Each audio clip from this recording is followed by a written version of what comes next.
Coba kita lihat dulu nilainya hari ini.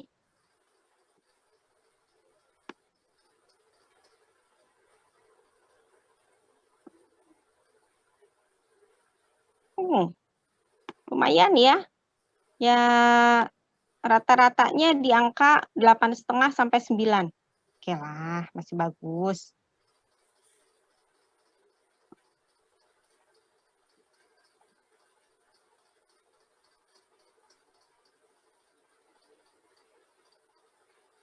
Apa passwordnya ya? Di meja, Bu. Di meja. Itu siapa yang bikin password aneh banget?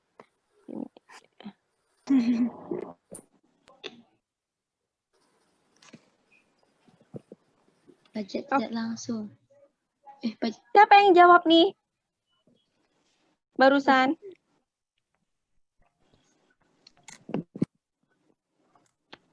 Dora, pungutan pajak merupakan bentuk pajak yang mana? Tidak langsung. Iya, apa bedanya pajak langsung dengan pajak tidak langsung?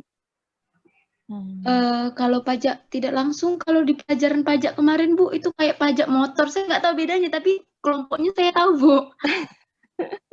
Kayak motor. Betul, itu pajak yang langsung. Yang ya. tidak langsung. Yang langsung pajak motor itu.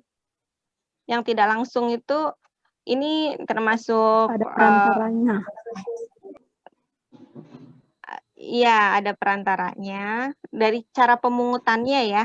Cara pemungutannya ada perantaranya dan juga tidak bisa dan juga kalau pajak pajak langsung ini ya contohnya pajak bea cukai itu termasuk pajak tidak langsung karena dia bisa dialihkan. Artinya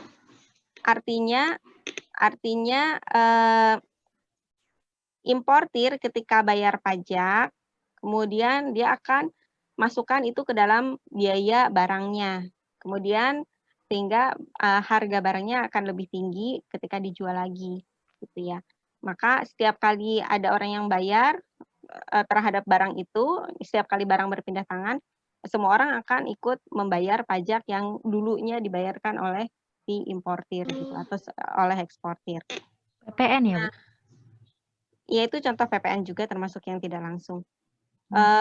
Kalau pajak kendaraan bermotor itu pajak langsung sama kayak PPH ya karena terikat sama kita atau terikat sama barangnya. Jadi setiap kali dia mau dipindahkan dimanapun yang orang itu tetap tetap akan bayar. Saya akan tetap bayar, wajib pajaknya tetap bayar. Tidak bisa dialihkan ke orang lain gitu. Kalau saya nggak bayar, saya nggak bisa mengalihkan ke suami saya gitu, ke anak saya suruh bayar gitu ya. Besaran pajaknya akan tetap sama dengan saya sendiri sebagai subjek pajak. Jadi nggak bisa ikutin yang lain gitu, nggak bisa dialihkan ke yang lain. Tetap atas nama saya. Kita lanjut ya. Iya, Bu. Luar daerah pabean. Kawasan ekonomi eksklusif. Kawasan ekonomi eksklusif. Betul. Kawasan ekonomi eksklusif kan contohnya di mana ya? TZ. Iya, di sini nih. Ekonomi eksklusif. Batam. Di Nongsa, di Batam ada kawasan ekonomi khusus ya. Jadi sehingga dia berlaku ketentuan-ketentuan yang agak khusus juga, eksklusif gitu ya.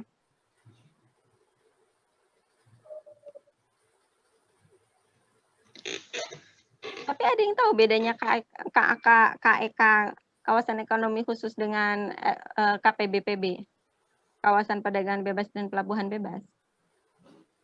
Enggak, Bu. Di modul dibilang sistemnya sama, Bu. Tapi nggak dibilang perbedaannya, Bu. Iya, karena peraturan mengenai KEK itu berubah terus gitu. Jadi saya masukin di buku paling sebentar lagi berubah gitu kan. Dan benar. Jadi tahun 2020 itu udah keluar lagi tuh fasilitas dan kemudahan di kawasan ekonomi khusus. Jadi kalau di KPBPB yang dibebaskan adalah PPN ya. Kemudian PPH impor, kemudian bea masuk ya dan cukai ya. Jadi ada beberapa nih saya sebutkan ya, PPh impor, kemudian PPN, bea masuk dan cukai. Tapi kalau KEK itu selain dari fasilitas yang disebutkan saya barusan, itu di tahun 2020 ditambahkan lagi oleh pemerintah ya, menurut peraturan pemerintah tentang fasilitas dan kemudahan KEK tahun 2020. Perbedaannya adalah di kawasan ekonomi khusus, selain yang tadi saya sebutkan, ditambahkan lagi pengurangan terhadap PPh badan. Dari 50% sampai 100% itu bisa diberikan. Pengurangan terhadap PPh badan. Jadi selama ini kalau perusahaan itu kan bayarnya PPh badan ya. Nah itu PPh badan itu termasuk yang dikurangi untuk perusahaan yang berada di kawasan ekonomi khusus. Kemudian juga bisa pengurangan sampai pembebasan ya 50 sampai 100% retribusi daerah, misalnya retribusi untuk penerangan jalan misalnya. Itu bisa dikurangi bahkan dibebaskan 50 sampai 100%.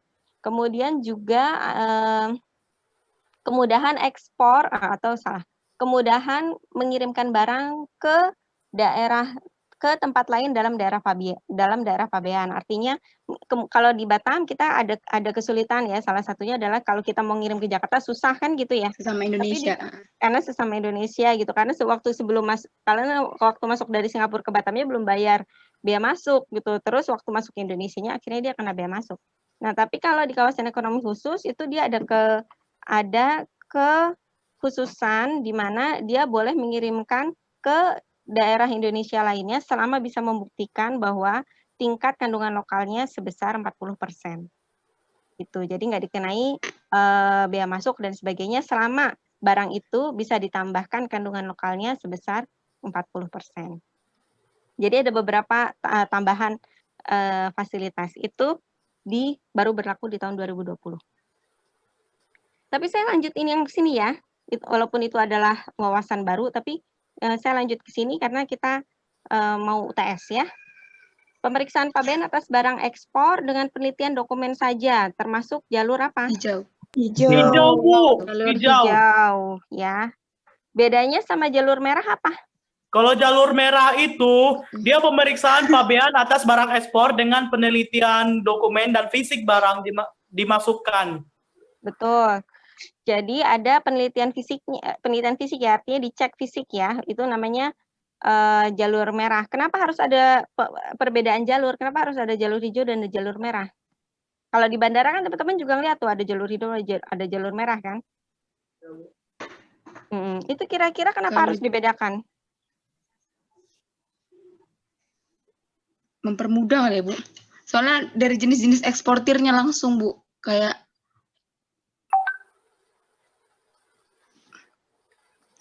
betul. Ada yang ada penyelundupan, Bu. Ya.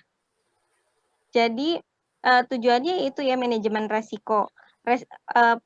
Importir yang beresiko tinggi itu akan dimasukkan sebagai importir jalur merah ya.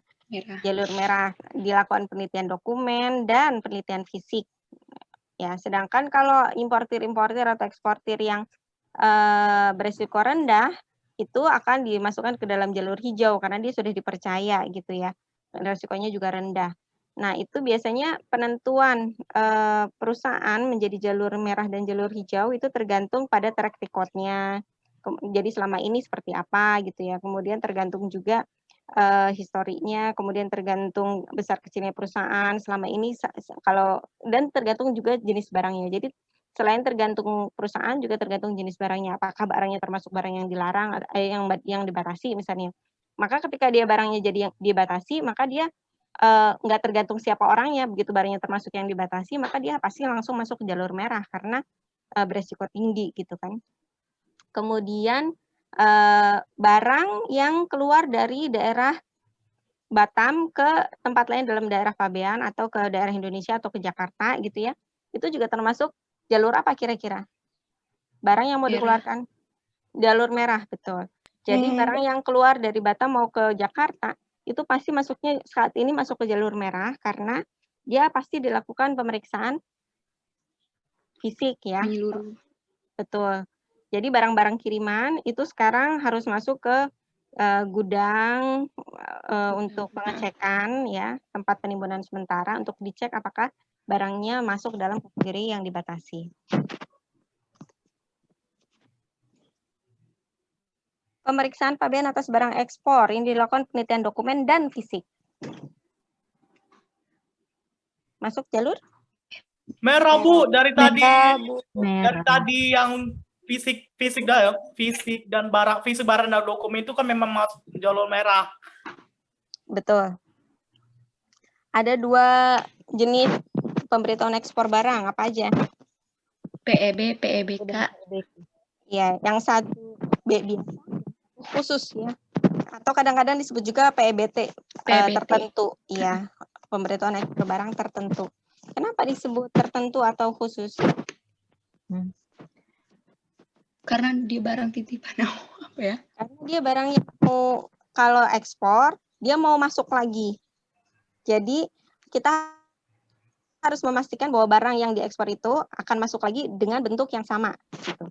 Contoh yang seperti itu apa? Barang yang mau diekspor tapi akhirnya mau dimasukin lagi. Contohnya apa?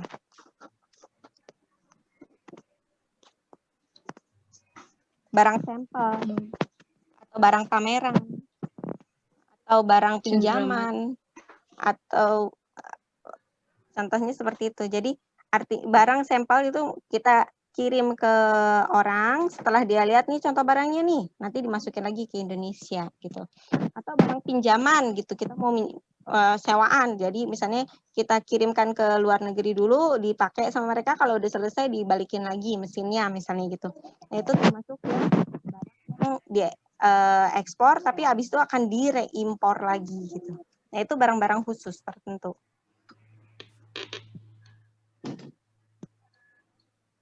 Setiap pemberitahuan ekspor barang hanya diperuntukkan untuk satu pengirim dan satu penerima Bu. Penerima. Betul ya, hanya boleh satu gitu. Karena namanya cuma satu. Jadi waktu kemarin teman-teman di CEISA, ngisi di CEISA, itu nama importir siapa, nama eksportir siapa, cuma satu. Dia nggak ada pilihan, ada beberapa gitu.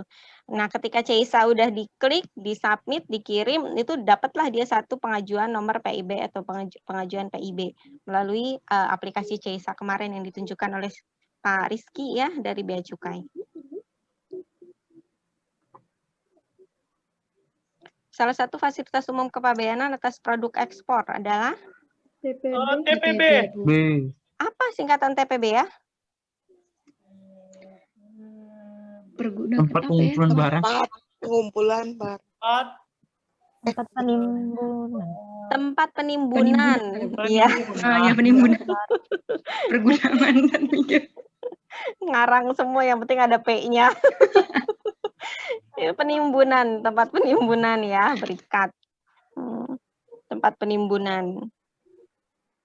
Jadi artinya sebetulnya tempat penimbunan berikat itu apa sih?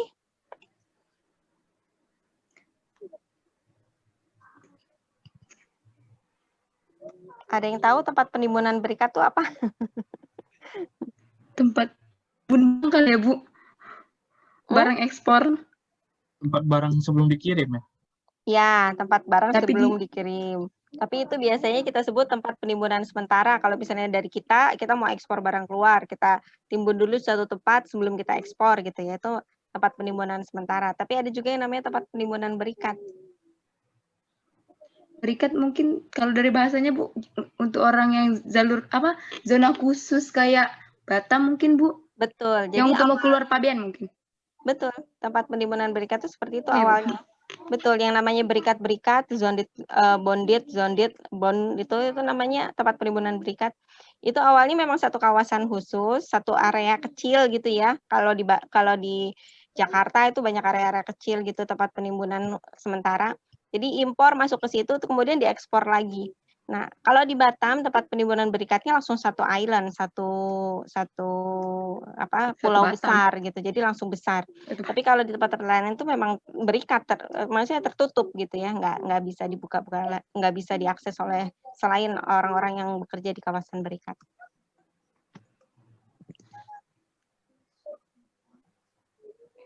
PEB yang dibatalkan ekspornya wajib dilaporkan ke kantor pelayanan umum Bea Cukai selambat-lambatnya dalam jangka waktu 3 hari 3 hari. kerja. 3 hari. Jadi kalau udah ekspor, udah PEB-nya udah disetujui nih, udah dikeluar surat persetujuan ekspornya, ya. Kemudian mau dibatalin nggak jadi ekspor. Nah itu harus disampaikan dalam waktu 3 hari kerja. Pemberian fasilitas pembebasan pengembalian bea masuk PPN, PPNBM, PPH pasal 22 tidak dipungut atas impor barang telah dirakit yang hasilnya terutama untuk tujuan ekspor. Fasilitas tersebut dinamakan KITE. KITE. apa singkatan KITE? Apa itu? Singkatan apa dia? Google. Soalnya banyak istilah kan. Kawasan. Masuk kawasan.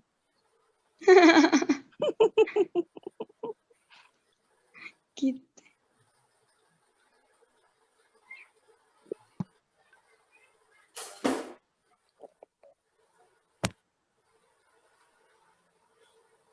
Di Google, Bu, kemudahan impor tujuan ekspor. Iya, kemudahan impor, tujuan ekspor. Jadi mudah, impornya dipermudah karena tujuannya adalah untuk diekspor lagi gitu kan kita itu. Jadi kalau tadi nota persetujuan ekspor NPE, GB gudang berikat, TPB tempat penimbunan berikat, KITE kemudahan impor tujuan ekspor. Ini istilah-istilah yang sering dipakai di bea cukai dan biasanya ya disingkat gitu aja sama kayak BM, bea masuk, PPN, pajak pertambahan nilai, PPNBM udah tahu juga kan? Pajak pertambahan nilai atas barang mewah ya, PPH dan pajak penghasilan. Itu udah biasa disingkat kayak gitu, emang kebiasaan mereka kayak gitu. Pengajuan permohonan perubahan atau pembetulan PEB mengenai pergantian nama, sarana pengangkut, nama voyage, atau flight, tanggal keberangkatan, harus dilakukan paling lambat berapa hari kerja? 4 hari. 4 mungkin, Bu. 3 ya? 3? Sama ya, Bu, 3 Ya. hari. Dengan 3 harinya itu di mana ya? Yang tadi pembatalan, kalau Ya, ini kan batal. perubahan. Sama, pokoknya setelah 3 hari ya dianggap semua PEB itu terrealisasi oleh Bea Cukai.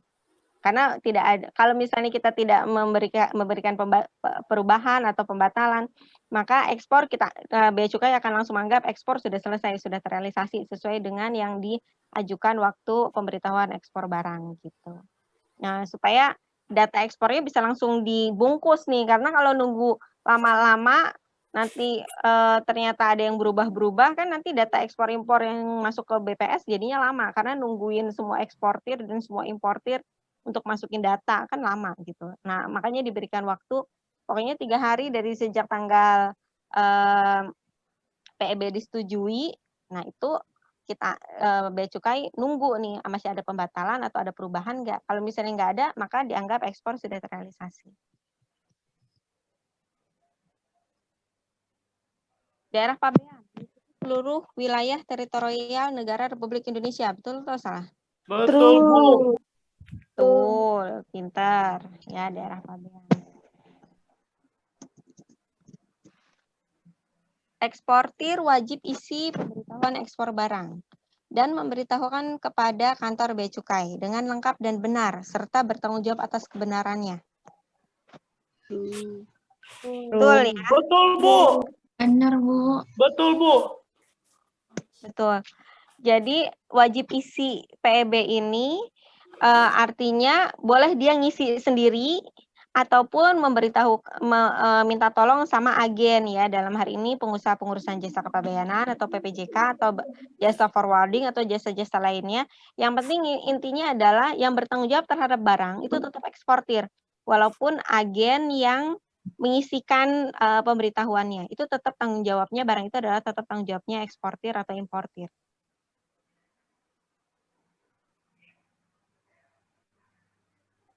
Export processing zone, bonded area, bonded warehouse, kawasan berikat. Maksud dan tujuannya tidak sama. False. False. Salah. Ya, betul. Salah. Kenapa? Dia tujuannya sama. Tujuan utamanya apa sih? Semua nama-nama ini? Dia setahu saya EPZ, bonded area, bonded warehouse itu dia kayak kategori, dia masuk ke dalam kategori. Tapi kategorinya saya belum tahu, Bu. Zona ekspor. Ya, tujuan utamanya dari semua ini export processing zone, bonded area, bonded warehouse, kawasan berikat adalah untuk mendorong ekspor, gitu ya. Makanya tujuannya sama, mendorong ekspor. Perusahaan konsolidator, ini konsolidator ya. Konsolidator itu mengkonsolidasi barang ekspor. Perusahaan konsolidator barang ekspor atau PKBE tidak selalu menggunakan LCL. Salah, Bu. Salah ya. LCL itu apa ya?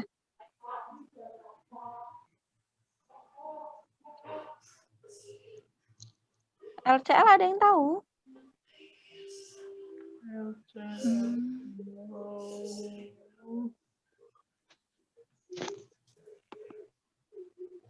Ada yang tahu LCL apa?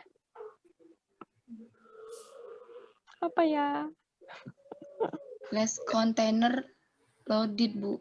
Iya, less container load. Jadi kontainer ya Nggak full. nggak full atau nggak penuh, jadi less dari satu kontainer ya. Sedangkan kebalikan dari LCL adalah apa? UCL. FCL. FCL atau full Container. container load ya. Full container load itu artinya satu kontainer dipakai sendiri oleh satu orang, itu namanya full container load, dipakai sendiri oleh satu barang ya, satu barang tertentu yang punyanya eksportir atau importir, itu namanya full container load. Satu kontainer dipakai sendirian oleh eksportir atau importir. Tapi kalau misalnya dia nggak pakai satu kontainer sendirian, maka dia pakainya kita sebut less container load. Jadi dalam satu kontainer barangnya nggak penuh. Nah, perusahaan konsolidator barang itu dia kerjanya adalah dari barang-barang yang sedikit-sedikit itu nggak penuh satu kontainer, itu mereka konsolidasi atau mereka gabungkan sehingga bisa penuh dalam jadi satu kontainer untuk mengefisiensikan biaya, gitu ya. Jadi perusahaan konsolidator itu mestinya selalu pakai less container load, karena kalau FCL udah langsung bisa dikirim, udah full langsung kirim. Tapi kalau perusahaan konsolidator itu dia malah ngumpulin yang LCL itu supaya bisa jadi satu full.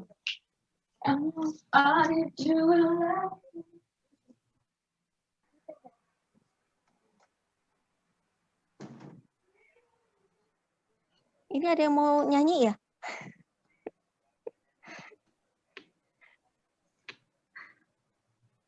Kita lanjut. Setiap PEB diperuntukkan bagi satu pengirim dan dapat lebih dari satu penerima. True. False. False ya. False. Kan lebih dari satu penerima. Iya, harusnya cuma Oh, satu. Dan kalian ini fokus dong, teman-teman. Udah malam. Lebih dari itu Oke, kan Deb. nggak ada sama sekali, hanya satu aja. Bu. Ya, Deb, ya. Oke, Deb. Next. NIB, nomor induk berusaha. Loh, kayaknya kok screen sharing has stop. Oke. Kenapa tertutup ya? Coba bermasalah, Bu. Mungkin dicoba refresh, maksudnya di apakan answer dulu, baru share kembali.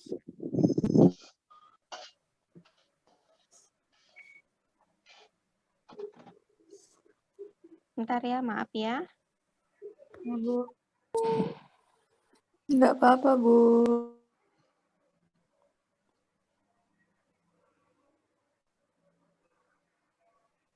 Your session has time out. Please log in again.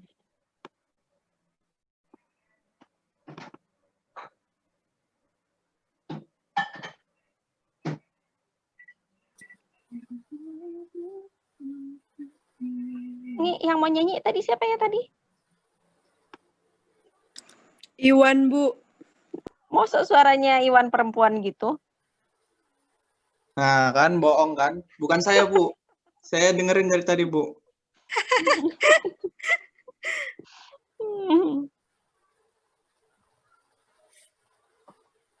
Ini kayaknya harus mulai dari awal lagi nih, karena tadi udah keburu. Apa ya itu passwordnya? Di meja. Di meja. Di meja. Kamu kan masa depan tuh, enggak kok cuma bercanda doang kok. Oke, bro, aku buatin aku tuh. Oke, bro. Putri. Wow, deh. Oh, ini tadi NIB. Salah saya.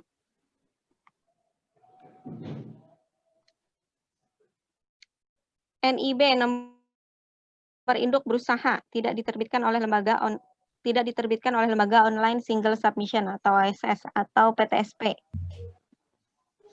Dia menggantikan NIK yang dulunya diterbitkan oleh Dirjen Perdagangan Luar Negeri serta menggantikan API dan TDP. Betul atau salah? False. False, Bu. Salah. Iya, salah. Harusnya Karena diterbitkan oleh diterbitkan. Ya. OSS. Ini karena aslinya memang diterbitkan oleh single submission. OSS. Jadi saat ini dia menggantikan NIK, menggantikan API, TDP. Satu nomor untuk beberapa sekaligus. Jal, dinginnya sampai situ. Dinginnya sampai situ. Ya. Ulu-ulu.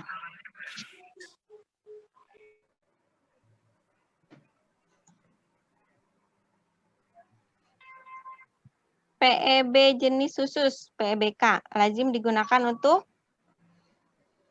Barang contoh. barang contoh, ya. Betul, Bu. Betul. Tarif bea keluar ditetapkan oleh Menteri Perdagangan. Tarif bea. Keuangan. Salah, harusnya Menteri Keuangan. Betul, Nafsi ya. Ya, salah. Ya, ini salah ya. Surat Persetujuan Pengeluaran Barang Ekspor SPPBE adalah surat persetujuan pengeluaran barang ekspor dari kawasan pabean pelabuhan muat ke daerah pabean. Betul atau salah? False. Salah, Bu. Salah. Harusnya apa?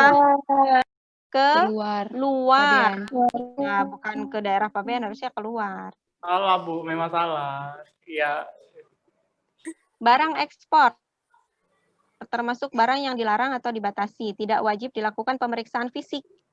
Barang yang dilarang atau dibatasi tidak wajib dilakukan pemeriksaan fisik. Betul atau salah? Salah, Bu. Salah. Salah. Salah ya. Harusnya Harus dilakukan. memang harus dilakukan, Bu, maupun baik dilarang maupun dibatasin. Betul, Devri. Harus dilakukan pemeriksaan fisik ya, dicek. Ah, ya, Bu, memang diperiksa. Bagus. Jadi secara umum prosedur ekspor terkait kepabeanan itu seperti itu ya, bahwa Bea Cukai itu melakukan manajemen risiko. Jadi dibagi berdasarkan jalurnya, ada jalur merah, ada jalur hijau gitu ya. Ada jalur-jalur lainnya sebetulnya jalur utama, mitra utama, ada juga jalur kuning dan sebagainya, itu antara jalur hijau dan jalur merah itu juga ada. Tujuannya adalah supaya mempercepat alur barang. Jadi kalau semuanya dilakukan pemeriksaan fisik atau dilakukan semuanya di jalur merah, maka semuanya pasti akan terhambat karena semuanya dilakukan pemeriksaan jadi lama. Nah, begitu dia sudah punya track record yang baik, barangnya juga bukan yang barang berisiko tinggi, kemudian juga eksportir atau importirnya juga resiko rendah, maka dia bisa dinaikkan menjadi jalur hijau sehingga akan memperoleh fasilitas-fasilitas berupa kemudahan ekspor ataupun kemudahan impor, gitu ya.